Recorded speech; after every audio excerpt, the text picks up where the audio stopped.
आज हम आपको बताएंगे कि जब गेहूं की फसल 30 दिन से लेके 40 दिन के आसपास की हो जाती है तो इस अवस्था में गेहूं की देखभाल हम कैसे करें। इस अवस्था में हमें किन खादों का इस्तेमाल करना चाहिए, क्या क्या सावधानियां बरतनी चाहिए। कल्ले बढ़ाने का यही सबसे बढ़िया समय होता है, तो कल्ले बढ़ाने का कौन सा तरीका हमें अपनाना चाहिए, एकदम कंप्लीट जानकारी आपको मिलने वाली है।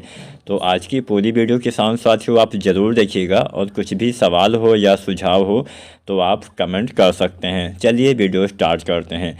किसान साथियों, बहुत सारे किसान साथी जिन्होंने गेहूं की बुआई अक्टूबर के अंतिम सप्ताह में कर दी होगी, उनकी गेहूं की फसल अभी 30 दिन से ज़्यादा दिन की होने वाली होगी। तो 30 से 40 दिन तक क्या क्या करें, सबसे पहले यही जानते हैं। सबसे पहले बात करते हैं 30 दिन के जो गेहूं की फसल है वो किसान साथी क्या करें।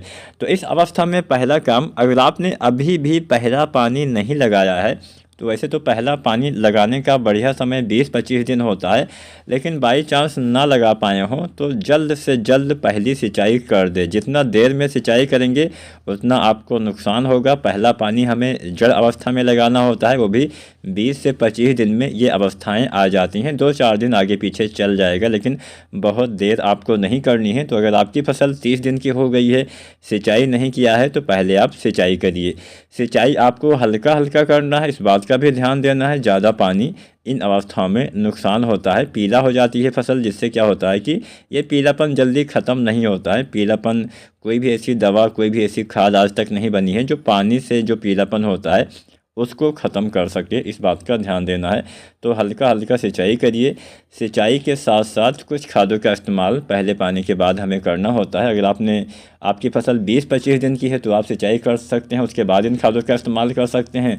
और मान लीजिए अभी तक आपने 30 दिन की फसल हो गई है, आपने अब सिंचाई करने वाले हैं, तो इसके बाद भी मतलब पहले पानी के बाद ये जो खाद है ये आपको इस्तेमाल करना है। तो यहाँ पे हम पहली चीज़ इस्तेमाल करेंगे ह्यूमिक एसिड का। ह्यूमिक एसिड के साथ कुछ दूसरी खादों का इस्तेमाल करेंगे, यूरिया वगैरह भी डालेंगे। यूरिया मतलब नाइट्रोजन की पूर्ति किए बिना कहाँ से अच्छा हमें कल्ले मिलेंगे, कहाँ से अच्छा पैदावार मिलेगा।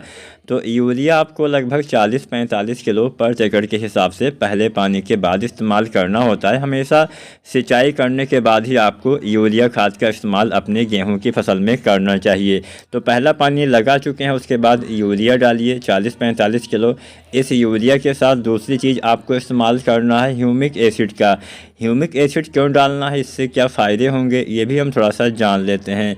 ह्यूमिक एसिड यहाँ पे हम 98% वाले की बात करेंगे, या फिर कोई भी दूसरे फार्मूले में अगर आपको मिलता है उसका भी इस्तेमाल कर सकते हैं। अगर आप ह्यूमिक एसिड 98% वाला डालते हैं तो इसकी जो मात्रा रहती है 1 किलो से लेके 1.5 किलो तक आप डाल सकते हैं। तो 1 किलो मात्रा 1 एकड़ के लिए अच्छी मानी जाती है। तो ह्यूमिक एसिड 98% वाला लगभग 1 किलो के आसपास आपको लेना है। साथ में आपको लेना है यूरिया 45 किलो के आसपास। ये दो चीज़ें एक साथ मिला के आप आसानी से इस्तेमाल कर सकते हैं। अब चलिए हम ह्यूमिक एसिड के फ़ायदे के बारे में आपको बताते हैं। ह्यूमिक एसिड के साथ फ्लोरिक एसिड भी मिला हुआ होता है, तो यहाँ पे इस बात का ध्यान दीजिएगा। ह्यूमिक एसिड से क्या होता है कि पौधे में जड़ विकास में काफ़ी हेल्प करता है। जड़ों का विकास क्यों आवश्यक है ये भी जान लेते हैं। जब तक फसल में जड़ों का विकास, जड़ों का फैलाव ज़्यादा दूर तक नहीं होगा, तब तक पौधे का विकास ज़्यादा अच्छे तरीके से नहीं हो पाएगा। इसका उदाहरण आप खुद भी चेक कर सकते हैं, मेरा आप कहना मत मानिए। अपने ही खेत में जाइए, अपनी फसल को देखिए। आपको फसल में कुछ पौधे ऐसे भी दिखेंगे जो थोड़ा कमज़ोर होंगे, और कुछ पौधे ऐसे भी दिखेंगे जिनकी ग्रोथ अच्छी होगी। तो आपको ऐसे दो पौधे को उखाड़ना है, जड़ सहित आप उखाड़िए। एक तो कमज़ोर वाले पौधे को उखाड़िए, एक आपको थोड़ा सा जो आपको हेल्दी पौधा दिखे, अच्छी ग्रोथ दिखे, उसको उखाड़िए। दोनों में जो आपको डिफरेंस दिखाई देगा, सबसे ज़्यादा डिफरेंस जड़ों के फैलाव में आपको दिखाई देगा। जो पौधा तगड़ा होगा, ज़्यादा ग्रोथ होगा, ज़्यादा कल्ले होंगे, उसकी जो जड़ें होंगी ज़्यादा लंबी होंगी, ज़्यादा उसमें जड़ें भी होंगी। जो पौधा आपका पतला होगा, कमज़ोर होगा, उसमें जड़ें भी काफ़ी छोटी ही होंगी। तो इसका सीधा सीधा मतलब आप ये भी समझ सकते हैं, जड़ों का फैलाव जितना अच्छे से होगा उतने ज़्यादा पौधे भोजन ले पाएंगे। जितना ज़्यादा पौधा भोजन लेगा, पौधे की ग्रोथ उतना अच्छे से होगी। इस बात का ध्यान देना है। और ह्यूमिक एसिड जड़ विकास में सबसे ज़्यादा सहायता करता है। इसके अलावा भी बहुत सारे कार्य करता है। इसके अलावा दूसरा सबसे बढ़िया काम होता है कि मिट्टी में कुछ ऐसे तत्व होते हैं जो आग घुलनशील हो जाते हैं। मतलब मान लीजिए आपने पिछली फसल में, धान की फसल में आपने जिंक डाला, आपने मैग्नीशियम डाला, तमाम चीज़ें डाली, खासकर जो माइक्रो न्यूट्रिएंट्स होते हैं यानी जो सूक्ष्म तत्व होते हैं इसका इस्तेमाल किया, तो ये बहुत जल्दी आग घुलनशील हो जाते हैं। कुछ भी दिक्कत हुई तो ये आग घुलनशील हो जाएंगे। तो इन्हीं तत्वों को पौधे के लिए दोबारा से उपलब्ध करवाने का काम भी ह्यूमिक एसिड करता है, पीएच वगैरह को भी मेंटेन करता है। तो ह्यूमिक एसिड के इस्तेमाल से दोबारा से वही तत्व फिर से पौधे लेने लगेंगे, जिससे क्या होगा कि पौधे की ग्रोथ दोबारा से अच्छे से, हरियाली आपको दिखाई देगी, ज़्यादा कल्ले का फुटाव वगैरह आपको दिखाई देगा।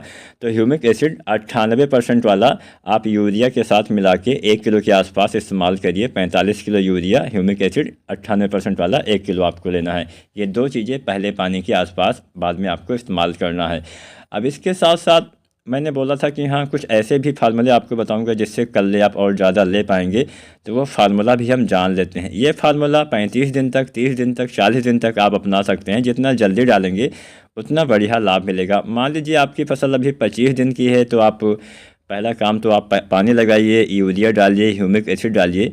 इसके बाद में आपको क्या करना है, जिंक वगैरह भी आप चाहें तो डाल सकते हैं, लेकिन मेरा मानना है कि जिंक का आप स्प्रे विधि से प्रयोग करिए, जो थोड़ा बेहतर काम करेगा। मैं अपनी सभी वीडियो में आपको बताता हूँ। पिछली वीडियो मेरी इसी विषय पे थी कि जिंक डालने से अगर आप चाहते हैं पौधे ज़्यादा लाभ ले पाएँ तो आप स्प्रे विधि से ही डालें। तो एक तरीका होता है, एक फार्मूला होता है जो हम आपको बता देते हैं। इसमें आप 4-5 चीज़ों का इस्तेमाल करके गेहूं में अच्छे कल्ले, अच्छा फुटाव ले पाएंगे। ये फार्मूला आप 25 दिन के बाद से, यानी यूरिया जब आप डालेंगे उसके बाद से लेके और 40 दिन तक आप इस्तेमाल करेंगे तो बढ़िया लाभ मिलेगा। तो इसमें आपको क्या लेना है, पहली चीज़ आपको लेना है जिंक। जो जिंक आती है, जिंक तो बहुत तरह से आती है। पहली जिंक हम बात करते हैं जिंक सल्फेट जो आती है 33% वाली, इसका भी इस्तेमाल आप कर सकते हैं। यहाँ पे जो हम ये तरीका बताएंगे इसका स्प्रे विधि से आपको प्रयोग करना है। तो 33% वाले जिंक, एक एक करके सारी चीज़ें आप नोट कर सकते हैं। 33% वाले जिंक सल्फेट कितना लेना है, आपको लेना है 750 ग्राम। 750 ग्राम 33% वाली जिंक, या फिर अगर आप 21% वाले जिंक सल्फेट लेते हैं तो उसकी आपको 1 किलो मात्रा लेनी है। एक जिंक आती है 12% वाली, अगर आप 12% वाली जिंक लेते हैं तो आपको लेना है 100 ग्राम। 12% वाली EDTA जिंक आती है जो चिलेटेड रूप में होती है। तीनों में से कोई भी एक जिंक आपको लेना है। पहली चीज़ हो गई जिंक। दूसरा चीज़ आपको क्या लेना है, दूसरा चीज़ आपको लेना है मैग्नीशियम सल्फेट।